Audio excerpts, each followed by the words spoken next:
Hello and welcome to my YouTube channel Pariksha forum classes. Pariksha forum classes में मैं सभी student का स्वागत करता हूं। सो आज हम डिस्कस करेंगे कंपटीशन सीरीज पॉलिटी का जो है सेकंड टॉपिक। वो टॉपिक है प्रीएम्बल, यानी कि भारत की प्रस्तावना। जी हाँ, the constitution of India preamble. Okay, यानी कि भारतीय संविधान की क्या है ये प्रस्तावना। तो प्रीएम्बल को हम हिंदी में क्या कहते हैं, प्रस्तावना कहते हैं।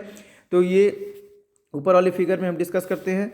यहाँ पे क्या लिखा हुआ है, यहाँ पे लिखा है the constitution of India. Okay, तो लिखा है we the people of India. क्या लिखा है, हम भारत के लोग having solemnly resolve to constitute India in a sovereign socialist secular democratic republic and to secure to all its citizen. तो देखो आपको क्या करना है, ये जितना पार्ट है जी, यानी कि जो भारत के संविधान की जो प्रस्तावना का जो अपर पार्ट है, ये रिफ्लेक्ट करता है, यानी कि क्या बताता है, ये बताता है कि nature of polity in India, यानी कि भारतीय राज्य व्यवस्था की प्रकृति कैसी है, यानी कि भारतीय राज्य व्यवस्था की जो प्रकृति है वो कैसी है। तो आपसे सवाल पूछा जाए कि भारत कैसा है, तो भारत सॉवरेन है। क्या है, भारत सॉवरेन है, यानी कि संपूर्ण संप्रभु है। क्या है, संपूर्ण संप्रभु है। सोशलिस्ट है। भारत कैसा है, सामाजिक है। भारत कैसा है, पंथ निरपेक्ष है, यानी कि भारत की नज़र में सभी धर्म क्या है, बराबर हैं। क्या है, सभी धर्म बराबर हैं। फिर लिखा है डेमोक्रेटिक है, यानी कि भारत कैसा है, एक लोकतांत्रिक देश है। रिपब्लिक, भारत कैसा है, गणतंत्र है।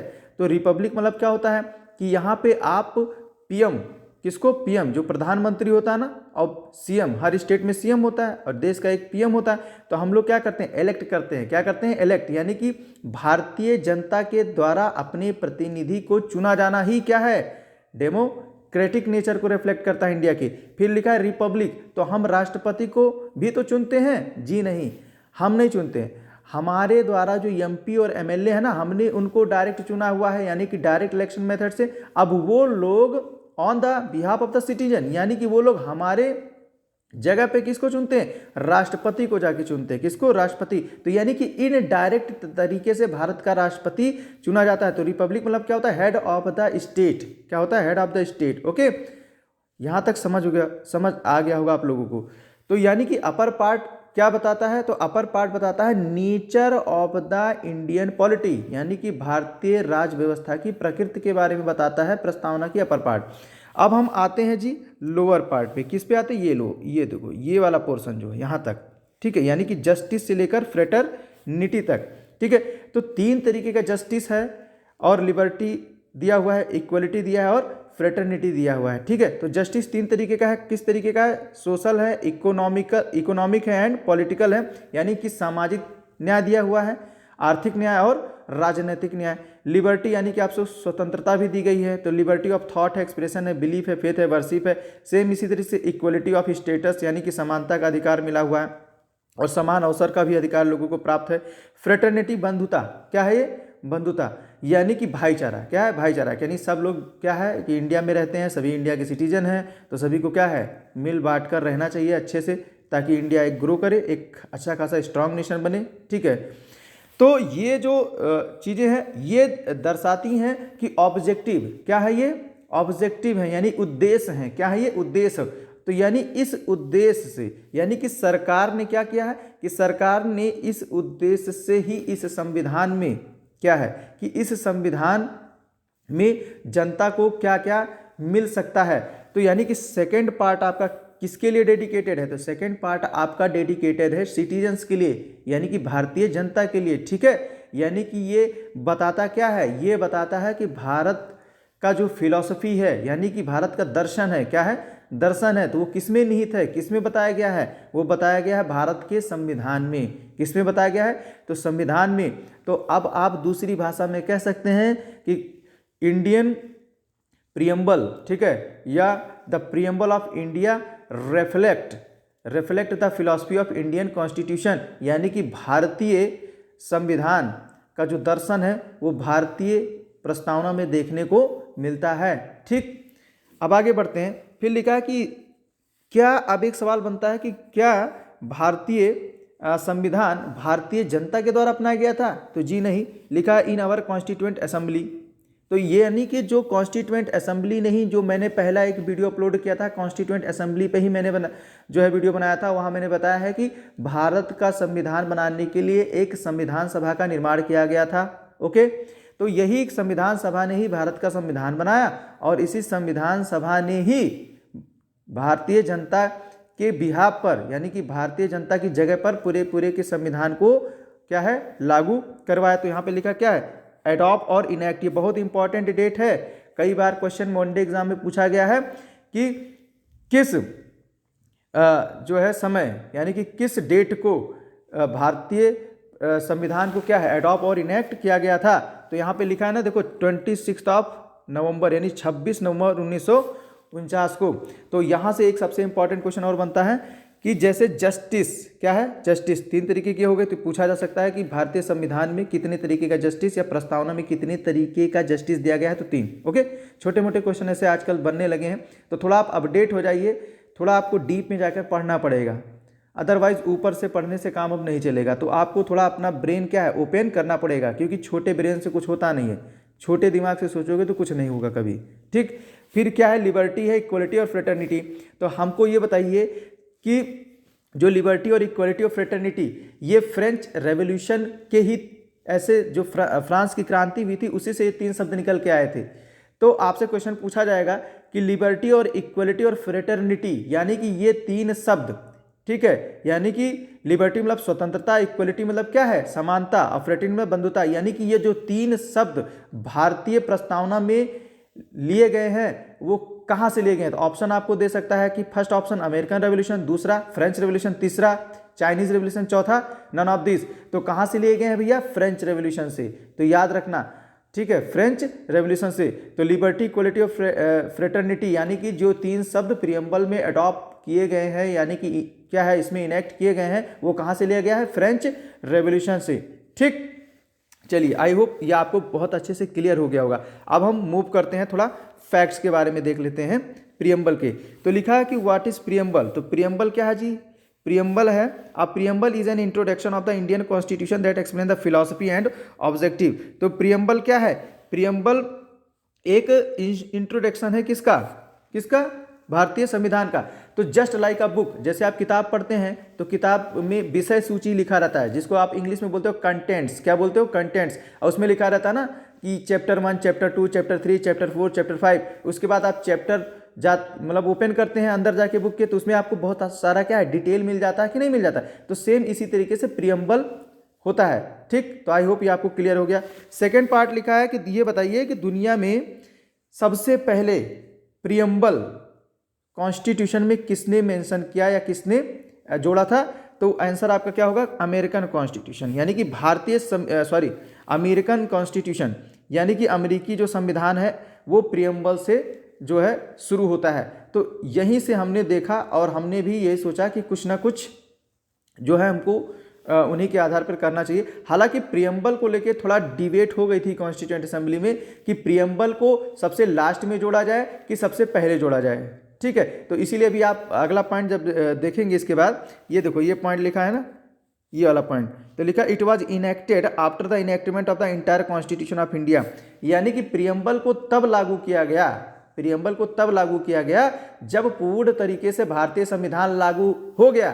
तो आप हमको क्या बताएंगे, अब आप हमको एक क्वेश्चन ये बताएंगे, मैंने फर्स्ट वाली वीडियो में बताया हुआ है कॉन्स्टिट्यूएंट असेंबली वाले में कि पूर्ण तरीके से भारतीय संविधान कब लागू हुआ था, 26 नवंबर 1949 को आंशिक तरीके से था। जो आपके यहाँ पे मेंशन हुआ है ये आंशिक तरीके से था। ठीक है, जल्दी जल्दी में जैसा भी हो गया हमने कर लिया, क्योंकि सिचुएशन उस समय देश की सही नहीं थी। बट पूर्ण तरीके से देखा जाए, ठीक है, यानी कि फुल तरीके से जो इन्फोर्समेंट हुआ है किसका, भारतीय संविधान का, तो वो हुआ है 26 जनवरी 1950 को। कब हुआ है जी, 26 जनवरी 1950 को। तो जब क्वेश्चन में एडॉप्ट और इनेक्ट दिखेगा तो आपको आंसर करना है 26 नवंबर 1949। और जब क्वेश्चन में आपको ये दिखेगा इन्फोर्समेंट, क्या दिखेगा जी, इन्फोर्समेंट, तब आपको आंसर करना है 26 जनवरी 1950। तो क्लियर कट रहिएगा, अदरवाइज आप मिस्टेक एग्जाम में पक्का है कर देंगे। और ये क्वेश्चन आता है जरूर इसलिए, और ऑप्शन में आपको दोनों दिखेगा। तो यहाँ पे बस शब्दों का खेल है, किसका खेल है, शब्दों का। ठीक है, मैजिक ऑफ वर्ड है यहाँ पे, तो ये चीज आपको क्लियर होनी चाहिए। अच्छा, आपसे दूसरा क्वेश्चन ये पूछा जाता है कि संविधान जो है संविधान सभा में एक ऑब्जेक्टिव रेजोल्यूशन पेश किया गया था। ठीक है, ठीक है, तो उद्देश्य प्रस्ताव जिसको बोला जाता है हिंदी में, क्या बोला जाता है इसको? उद्देश्य प्रस्ताव, ऑब्जेक्टिव रिजोल्यूशन। ओके, तो इसको क्या बोला जाता है? उद्देश्य प्रस्ताव। तो इसको किसने पेश किया था कॉन्स्टिट्यूएंट असेंबली में? तो पेश करने वाले व्यक्ति थे कौन? पंडित जवाहरलाल नेहरू। ठीक है, और जैसे इन्होंने पेश किया तो भारतीय संविधान सभा ने इसको पूरी तरीके से क्या है, निर्विरोध तरीके से, ठीक है, ऐसा कोई विरोध नहीं था, कोई डेडलॉक नहीं था, ठीक है, कोई मतलब बोटल नेक प्रॉब्लम नहीं थी। ओके, तो पूरी तरीके से अडॉप्ट कर लिया गया। और कब अडॉप्ट किया गया? 22 जनवरी 1947 को। कब अडॉप्ट किया गया?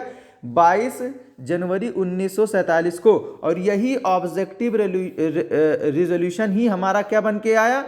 ये प्रियम्बल। अब समझ में आया कि हमारा जो ऑब्जेक्टिव रेजोल्यूशन था जिसको पेश किसने किया था? पंडित नेहरू ने। कहाँ पे? संविधान सभा में। संविधान सभा ने कब इसको अपनाया? 22 जनवरी 1947 को। और बाद में जब पूरी तरीके से कॉन्स्टिट्यूशन बन गया, ओके, और सब कॉन्स्टिट्यूशन बनने के बाद ही फिर यही जो उद्देश्य प्रस्ताव था, यही हमारा क्या है? प्रस्तावना जो है, प्रस्तावना बनी भारतीय संविधान की। आई होप ये आपको क्लियर हो गया। अब हम मूव करते हैं नेक्स्ट स्लाइड पे। अब यहाँ आते हैं। अब यहाँ पे सबसे बड़ा केस ये आता है कि जब देश आज़ाद हुआ, ठीक है, अब उसमें प्रॉब्लम ये थी कि कुछ केस, देश आज़ाद हुआ क्योंकि उसके बाद फिर संविधान पूर्ण तरीके से लागू हुआ 26 जनवरी 1950। फिर उसके बाद कुछ दिक्कतें जो हैं शुरू हुई। तो जैसे उसमें एक मेन दिक्कत थी कि प्रियम्बल क्या कॉन्स्टिट्यूशन का पार्ट है कि नहीं है। तो इस पे दो समस्याएं खड़ी हो गई। तो सुप्रीम को एक बेरूबारी केस था। तो आपसे ये पूछा जा सकता है कि बेरूबारी केस किस सन में मतलब ये केस हुआ था? तो आपसे ऑब्जेक्टिव में पूछा जा सकता है। तो 1960 में हुआ था। तो एक क्वेश्चन यहाँ पर बन सकता है। दूसरा क्वेश्चन ये बन सकता है कि बेरूबारी केस किससे संबंधित है? तो बेरूबारी केस किससे संबंधित था? प्रियम्बल से, यानी कि भारत की प्रस्तावना से। अब किस लिए था? तो मेन ये था, प्रॉब्लम ये थी कि क्या प्रियम्बल भारतीय संविधान का पार्ट है कि नहीं है।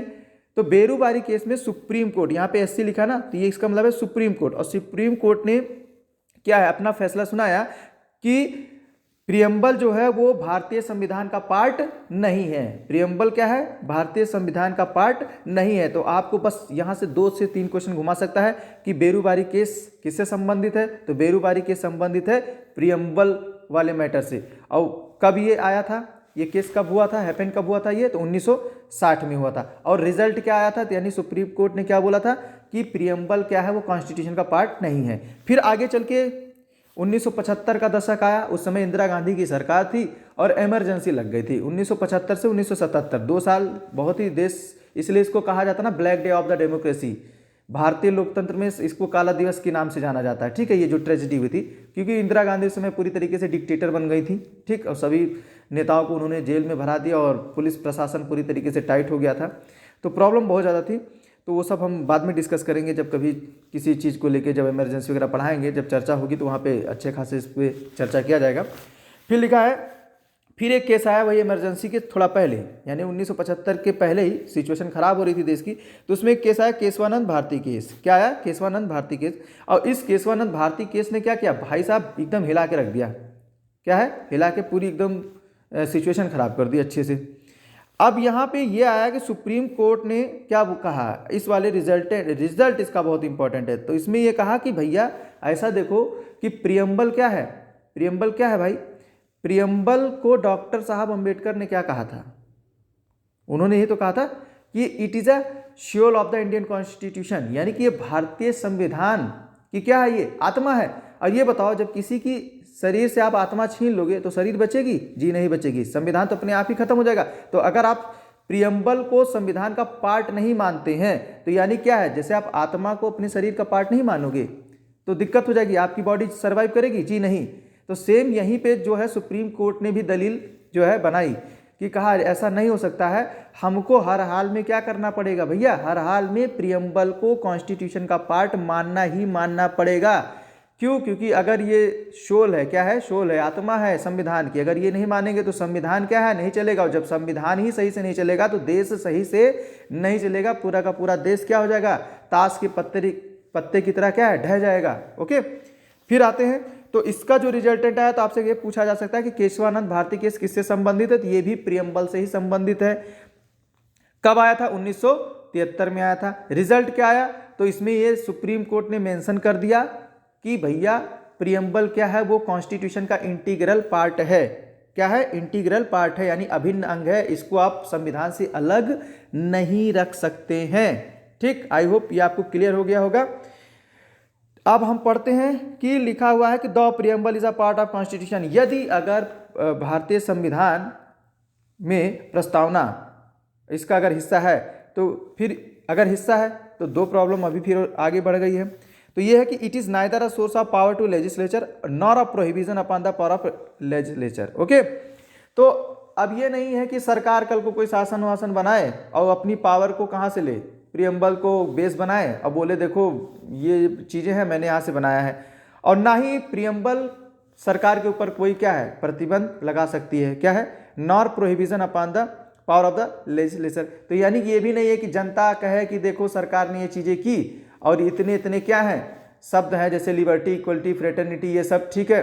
तो ये सारी चीज़ों पे भी क्या है, हम बहुत ज़्यादा सरकार को परेशान नहीं कर सकते, बहुत ज़्यादा सरकार को केस नहीं कर सकते। ये क्लियर होता है आपके सेकंड पॉइंट में। ये देखो सेकंड पॉइंट में लिखा है इट इज़ नॉन जस्टिसेबल। क्या है? ये गैर न्यायिक है। कैसा है? ये गैर न्यायिक है। Its provision are not enforceable in any court of law. यानी कि जितने संविधान प्रस्तावना में जैसे बहुत सारे शब्द लिखे ना, जैसे sovereign, socialist, secular, democratic, Republic, फिर उसमें लिखा है सेकंड वाला जो मैंने बताया ना जस्टिस, ठीक है, लिबर्टी, इक्वलिटी, फ्रेटर्निटी।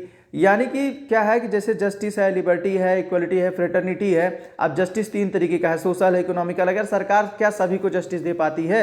नहीं दे पाती, बट वो कोशिश तो करती है ना कि जस्टिस यानी कि जुडिशरी सिस्टम को रिफॉर्म किया जाए कि ताकि जल्दी से जल्दी क्या हो जाए, सबको न्याय मिले। अगर नहीं अचीव कर पा रही तो अब ये थोड़ो है कि आप उसको बोलोगे कि नहीं करना ही पड़ेगा और आप जाके सरकार के ऊपर केस कर दोगे, तो ऐसा नहीं हो सकता है। ठीक है, सरकार के ऊपर आप इस आधार पर कोई भी केस वगैरह नहीं कर सकते हैं। फिर आगे बढ़ते हैं। एक सबसे इंपॉर्टेंट चीज़ आता है, वो सबसे इंपॉर्टेंट चीज़ ये है कि प्रियम्बल के बारे में कुछ लोगों ने जो वक्तव्य दिया है, जो जाने माने उस समय कॉन्स्टिट्यूएंट असेंबली के मेंबर होते थे ना, तो कुछ अपने वक्तव्य दिया करते थे कि भाई ये वो है, तो उस समय बहुत ज़्यादा प्रचलन हुआ करता था। तो ये सारी चीज़ें होती थी। तो इससे रिलेटेड क्वेश्चन आपका बनता है, जैसे कि ये आपसे पूछा जा सकता है कि who said preamble as identity card of constitution. ठीक है, कि क्या है कि प्रियम्बल यानी कि भारत की प्रस्तावना भारतीय संविधान का क्या है, आइडेंटिटी कार्ड मतलब क्या है, पहचान पत्र है। तो किसने कहा था इसको? N.A. पलखीवाला ने। किसने कहा था जी? N.A. पलखीवाला ने। देख लिया, क्लियर हो गया? तो इसको नोट डाउन कर लीजिएगा, वीडियो को पॉज करके आगे बढ़ते हैं। फिर एक व्यक्ति थे, उन्होंने क्या कहा? उन्होंने कहा कि the preamble to our constitution express what we had thought और डीम्ड सो लॉन्ग। तो यानी कि प्रियम्बल हमको क्या बताता है कि हम क्या है, हम कौन सी अभिव्यक्ति रखते हैं और हम क्या सोचते हैं और हम क्या जो है सपने जो है सजोते हैं। तो ये किसने कहा था? सर अलादी कृष्ण स्वामी अय्यर। ठीक है, सर अलादी कृष्ण स्वामी अय्यर। तो प्लीज़ ये सब नोट डाउन कर लीजिएगा या स्क्रीनशॉट ले लीजिएगा, ताकि ये आपको क्या है क्लियर कट रहे, तभी कुछ पढ़ने का बेनिफिट है, अदरवाइज कुछ मतलब नहीं है। फिर किसने ये कहा कि प्रियम्बल क्या है, ये हॉरोस्कोप है हमारे कॉन्स्टिट्यूशन का। क्या है? हॉरोस्कोप है किसका? कॉन्स्टिट्यूशन का, यानी कि हमारे संविधान का क्या है, ये भविष्य है। क्या है ये? भविष्य। तो किसने कहा था? Doctor KM. मुंशी ने कहा था। किसने कहा था जी? Doctor KM. मुंशी ने। और एक व्यक्ति थे डॉक्टर अंबेडकर, तो उन्होंने तो पता ही ना कि it is a heart and soul of Indian constitution. तो उन्होंने बताया था कि भारत की क्या है, आत्मा है। ठीक है, हृदय और आत्मा है। तो ये आपको पता होना चाहिए अच्छे से। तो 3-4 वक्तव्य संबंधित है, इसी से क्वेश्चन बन जाता है। बाकी कहने वाले तो बहुत कुछ कहते हैं। ठीक है, जैसे अब आइवोर जेनिंग्स वगैरह भी कुछ जो है कॉन्स्टिट्यूएंट असेंबली के बारे में कहा है। तो वो सब आप थोड़ा सर्च करिएगा, थोड़ा आप भी मेहनत करिए, ताकि आपको भी कुछ कंटेंट क्रिएशन में क्या है रुचि जगे, क्रिएटिविटी आपके दिमाग में आए। ओके, अब आगे हम देखते हैं। लिखा था preamble has been amended only once. तो अभी तक भैया भारतीय संविधान की जो प्रस्तावना को सिर्फ एक ही बार अमेंडमेंट किया गया है। ठीक है, वही इमरजेंसी के टाइम जो मैंने बताया था, एक ही बार इसको अमेंडमेंट किया गया है, यानी कि इसमें एक ही बार संशोधन किया गया है। फिर लिखा that is 42nd constitutional amendment act, और जिसको हम क्या कहते हैं, 42वां संविधान संशोधन अधिनियम 1976 में लागू हुआ। ठीक है ये, और वहाँ पे 3 शब्द संविधान में जोड़े गए। पहला शब्द जोड़ा गया सोशलिस्ट, दूसरा सेकुलर और चौथा इंटीग्रिटी। तो आपसे क्वेश्चन ये पूछा जा सकता है, ठीक है, कि 42वां संविधान संशोधन कब हुआ? तो कब हुआ जी? 1976 में हुआ। ठीक है, और इसके तहत 3 शब्द जोड़े गए थे भारत की प्रस्तावना में, तो वो कौन से थे? Socialist, secular and integrity. Integrity मतलब क्या हो गया? अखंडता। क्या है ये? अखंडता। सेकुलर मतलब पंथनिरपेक्ष, सोशलिस्ट मतलब सामाजिक। ओके, तो ये 3 शब्द जोड़े गए थे। ओके, अच्छा देखो, 42nd कॉन्स्टिट्यूशनल अमेंडमेंट एक्ट 1976 को मिनी कॉन्स्टिट्यूशन ऑफ इंडिया भी कहा जाता है। ओके, इसको मिनी कॉन्स्टिट्यूशन ऑफ इंडिया भी कहा जा सकता है, तो प्लीज़ नोट डाउन कर लीजिएगा। यहाँ मैं लिखा तो नहीं है, तो आप वीडियो को पॉज करिएगा और लिख लीजिएगा। अब मैं थोड़ा इसको इरेज कर देता हूँ कि ताकि कुछ लोग इसका स्क्रीनशॉट ले सकें। ओके, अब हम नेक्स्ट वाली स्लाइड पे भी जाते हैं, फर्स्ट वाली स्लाइड पे।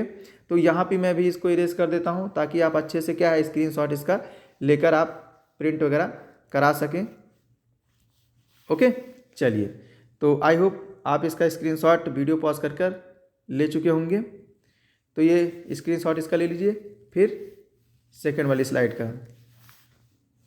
ओके, चलिए, तो अब आपको यहाँ तक कुछ ना कुछ तो क्लियरिटी हुई होगी। बाकी जो भी है जैसा है, वीडियो को आप लाइक करिए, शेयर करिए, ठीक। और वीडियो अगर पसंद आ रही है तो अपने फ्रेंड्स वगैरह को बताइए, ताकि थोड़ा आपका सपोर्ट मुझे चाहिए और चैनल ग्रो हो।